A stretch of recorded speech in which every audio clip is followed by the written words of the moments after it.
जय Hind friends, Raju maths YouTube channel पर आपका स्वागत है। एचसीएफ और एलसीएम के आज मॉडरेट एवं हार्ड लेवल क्वेश्चन देखेंगे। इसमें एक टॉपिक है विभाज्य से संबंधित। ठीक है, तो विभाज्य के कुछ बेसिक कॉन्सेप्ट है जिसको सबसे पहले हम समझते हैं। इसमें होता है भाज्य, ये सबसे बड़ी संख्या होती है और जिससे हम भाग लगाते हैं उसको बोलते हैं भाजक, और भाग लगाने के बाद जो संख्या प्राप्त होती है इसे बोलते हैं भागफल। और भाग अगर पूरी तरह ना लगे तो एक शेष मिलता है जिसे बोलते हैं शेषफल। ठीक है, या शेष बोलते हैं। अब क्वेश्चन में कैसे पूछता है कि कब हमें भाजक निकालना है, कब भाज्य निकालना है। तो भाजक जो है भाज्य से छोटा होता है। क्वेश्चन में दिया रहेगा कि वह बड़ी से बड़ी संख्या निकालिए जिससे विभाजित करने पर शेषफल ये बचता हो या पूरी तरह से विभाज्य हो जाए। तो भाजक जब पूछेगा तो बड़ी से बड़ी संख्या पूछेगा, उस कंडीशन में हमें इसका एचसीएफ निकालना पड़ता है। ठीक है, पूछेगा बड़ी से बड़ी संख्या, लेकिन निकलेगी क्या, छोटी से छोटी संख्या निकलेगी। ठीक है, भाज्य बड़ी संख्या होती है। जब क्वेश्चन देखेंगे तो उसमें लिखा रहता है कि छोटी से छोटी संख्या निकालिए, तो इसमें निकालते हैं एलसीएम। ठीक है, और यदि भाज्य जो है पूरी तरह से भाजक से विभाज्य होता है तो शेषफल आपको 0 मिलेगा। यदि भाज्य पूरी तरह से विभाज्य नहीं है तो वहां हम शेषफल को इसमें ऐड कर देते हैं तो हमारा आंसर प्राप्त हो जाता है। इसी से संबंधित क्वेश्चन देखेंगे। तो आज का पहला क्वेश्चन है, वो बड़ी से बड़ी संख्या ज्ञात कीजिए जिससे 2270, 37, 39, 66, 77 को विभाजित करने पर प्रत्येक मामले में समान शेष बचता है। या शेष समान है और करें कि विभाजित करने पर, तो विभाज्य कौन करता है, भाजक करता है। भाजक निकालने के लिए क्या करेंगे, एचसीएफ निकालेंगे। तो एचसीएफ निकालने के लिए संख्याओं का अंतर निकालते हैं। तो इसके बीच का अंतर हो गया 9, यहाँ 13 में 7 गया, 6 हो गया, 6 में से 2 4 और 1 1469 हो गया। यहाँ पर जो है 9 हो गया, 8 हो गया, और 6 में से 3 गया, ये 3 हो गया। यहाँ पर 6 में 7 16 हो जाएगा, 16 में 7 जाएगा 9 होगा, यहाँ 5 होगा, 3 में 2 हो गया। ठीक है, अब यहाँ देखिए दो चीजें कॉमन मिले कि यहाँ 1469 है, इसके जस्ट डबल ये है, यानी इसका एचसीएफ क्या हो गया 1469। ठीक है, और यही संख्या बड़ी से बड़ी संख्या है जिससे विभाज्य करने पर ये तीनों संख्याओं में समान शेष बचेगा। वह बड़ी से बड़ी संख्या बताइए जिससे 58, 75 और 97 को विभाजित करने पर क्रमशः 4, 3 और 7 शेष बचता हो। तो इसमें दो चीजें मिले कि बड़ी से बड़ी संख्या तो एचसीएफ निकालना है, और दूसरा मिले कि विभाजित करने पर तो विभाज्य कौन करेगा, भाजक करेगा। ठीक है, तो भाजक निकालने के लिए हम क्या करेंगे, एचसीएफ निकालेंगे।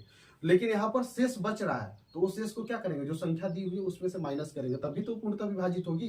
तो संख्या दिया हुआ है 58, 75 और 97। अब इसमें शेष जो है 4 बच रहा है तो ये माइनस कर देंगे, 54 हो गया। यहाँ 3 शेष बच रहा है तो यहाँ माइनस कर देंगे, 72 हो जाएगा। यहाँ 7 शेष बच रहा है, यहाँ माइनस कर देंगे, ये 90 हो गया। ठीक है, अब ये संख्या पूर्णतः विभाजित हो जाएगी कारण कि हमने शेष को हटा दिया है। ठीक है, अब इसका हम एचसीएफ निकालेंगे। ठीक है, ऐसे भी आप ये छोटी संख्या सोच सकते हैं कि इसमें कौन सा कॉमन होगा, 18 होगा। 18 54 होता है, 18 72, 18 95। ट्राई भी करिए।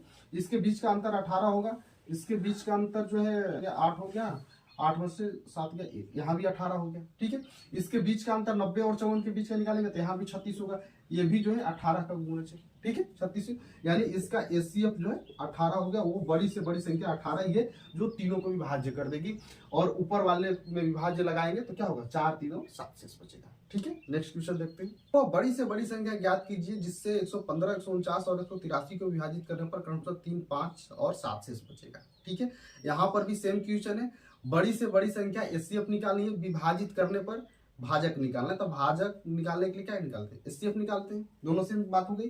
तो इसका एचसीएफ निकालेंगे कैसे, जो शेषफल है उसको सबसे पहले हम हटाएंगे तब तो भाग लगेगा उल्टा। तो शेषफल यहाँ पर 3 है, यहाँ 3 माइनस कर देंगे तो ये 112 हो जाएगा। ठीक है, यहाँ 5 शेषफल है, इसमें माइनस करेंगे तो ये 144 हो जाएगा। ठीक है, यहाँ पर जो है 7 शेष है, इसको माइनस करेंगे तो 176 हो जाएगा। ठीक है, अब इसमें कॉमन क्या है, एचसीएफ निकालेंगे। इसके बीच का अंतर जो है 2 हो गया, ये 4 में से गया 3 हो गया, 32 हो गया। इसके बीच का अंतर 6 में से 4 गया 2 हुआ, यहाँ 7 में से 4 गया 3 हुआ। इसके बीच का अंतर जो है 6 में से 2 जाएगा, ये 4 होगा, 7 में से 1 गया 6 होगा। 32, 32, 64 आ गया। ठीक है, अब इसमें जो कॉमन मिल रहा है वो 32 मिल रहा है। तो 32 से सभी संख्याओं में भाग लगा के देखेंगे कि ये संख्या विभाजित हो रही है कि नहीं हो रही, ये संख्या विभाजित नहीं होती। ठीक है, तो अब क्या करेंगे, इस कंडीशन में इसका गुणनखंड निकालेंगे। तो गुणनखंड निकालेंगे तो इसको लिख सकते हैं 16 गुणे 2, कारण कि 16 साथे कट जाएगा, 16 9 44 से, ये 16 से ये भी कट जाएगा, 16 11। ठीक है, तो इसका एचसीएफ इस कंडीशन में क्या हो जाएगा, 16 हो जाएगा। ठीक है, 16 ही ऐसी संख्या है जो इसमें विभाज्य करने पर 3 शेष बचेगा, इसमें विभाज्य करने पर 5 बचेगा, ये वाले में 7 बचेगा। ठीक है, यहाँ पर आपको ध्यान देने की बात है कि जब ऐसी कंडीशन मिले तो आपको एक बार भाग लगा के देखना जरूरी है कि वो कट रही कि नहीं कट रही। ऑप्शन में नहीं मिल रहा था 32, तो आपको एक बार भाग लगाना पड़ेगा। यदि भाग लगाते हैं कट जाए तो यही होगा, नहीं कटे तो आपको इसको गुणनखंड करना पड़ेगा। ठीक है, नेक्स्ट क्वेश्चन हुआ छोटी से छोटी संख्या ज्ञात कीजिए जिसे 18, 24, 30 और 42 से विभाजित किए जाने पर प्रत्येक मामले में 3 शेष बचता है। यहाँ छोटी से छोटी संख्या पूछ रहे थे, एलसीएम निकालेंगे और शेषफल करेंगे। 3 बच रहे थे, जितना एलसीएम के बाद जो संख्या आएगी उसमें हम 3 जोड़ देंगे। ठीक है, आंसर प्राप्त हो जाएगा। तो सबसे पहले हम इसका एलसीएम निकालेंगे। एलसीएम कैसे निकालेंगे, बहुत लंबा विधि हो जाएगा। तो इसमें क्या करते हैं कि सबसे बड़ी वाली संख्या लेते हैं, क्या है 42 है।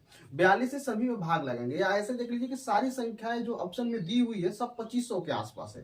ठीक है, तो एक हम संख्या ले लेते हैं 252, 253 सब में है लगभग, वो हम ले लिए। ठीक है, और 42 से इसमें भाग लगाएंगे। ये कितने बार में जाएगा, ये 4 छक्का 24, 6 बार में जाएगा। 6 दूनी 12 हो गया। ठीक है, 24 से 25। ठीक है, आप ऑप्शन से ट्राई करिएगा, सबसे बेस्ट तरीका होगा। यानी ये 6 बार में कट गया, संख्या क्या हो गई 252।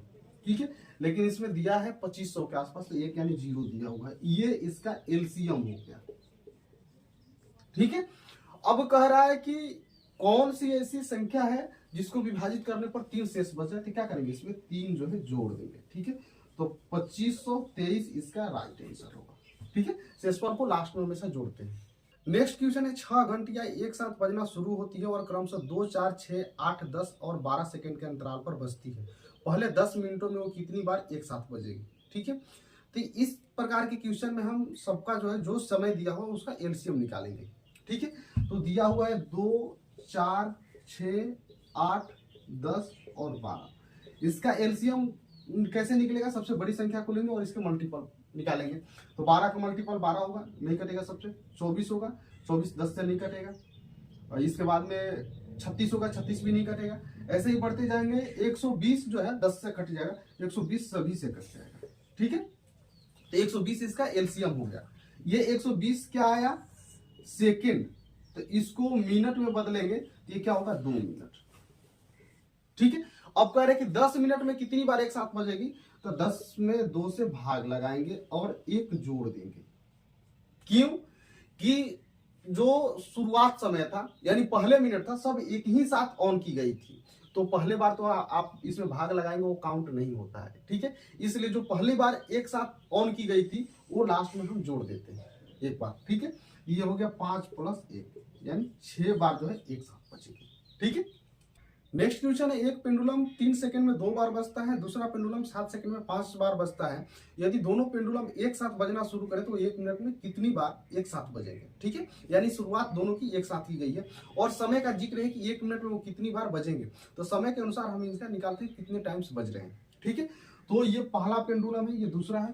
पहला जो है ये 3 सेकंड में 2 बार बज रहा था, 1 सेकंड में कितनी बार बजेगा 2/3 बचेगा। ठीक है, दूसरा पेंडुलम जो है 7 सेकंड में 5 बार बज रहा था, 1 सेकंड में कितना बजेगा 5/7 बचेगा। ठीक है, दोनों का 1-1 सेकंड में हमने निकाल दिया। अब हमें यह सोचना है कि निकाले कि एक बार जो है कितने सेकंड में मिलेंगे वो। ठीक है, पहली बार जो है वो कितने सेकंड में मिलेंगे, तो क्या करेंगे ऊपर वाले का एचसीएफ निकाल देंगे। ठीक है, और नीचे वाले का एलसीएम निकाल देंगे। तो ऊपर वाले का एचसीएफ क्या होगा 2 और 5 का 1 होगा, और नीचे वाला का एलसीएम निकालेंगे तो क्या होगा 21 होगा। ठीक है, यानी 21वें सेकंड में वो एक साथ एक बार मिलेंगे। ठीक है, एक बार आया है, ऊपर वाले बार ही था और नीचे वाले सेकंड था। ठीक है, यानी एक बार जो है 21वें सेकंड में वो मिलेंगे। तो दूसरी बार कब मिलेंगे 42वें सेकंड में मिलेंगे। 1 मिनट के लिए पूछ रहा है, 1 मिनट यानी 60 सेकंड। अब 20 से बाहर चला जाएगा, 42 से बाहर जाएंगे तो। ठीक है, तो एक बार शुरुआत कब हुई थी 0 से हुई थी, यानी पहली बार 0 पे स्टार्ट किया गया था, दूसरी बार वो 21वें पे मिलेंगे, तीसरी बार वो 42वें सेकंड पे मिलेंगे। इससे बाहर चला जाएगा 60 सेकंड के बाद। ठीक है, 60 सेकंड तक ही हमें निकालना है, तो 60 सेकंड में ये टोटल जो है 3 बार एक साथ बजेंगे। ठीक है।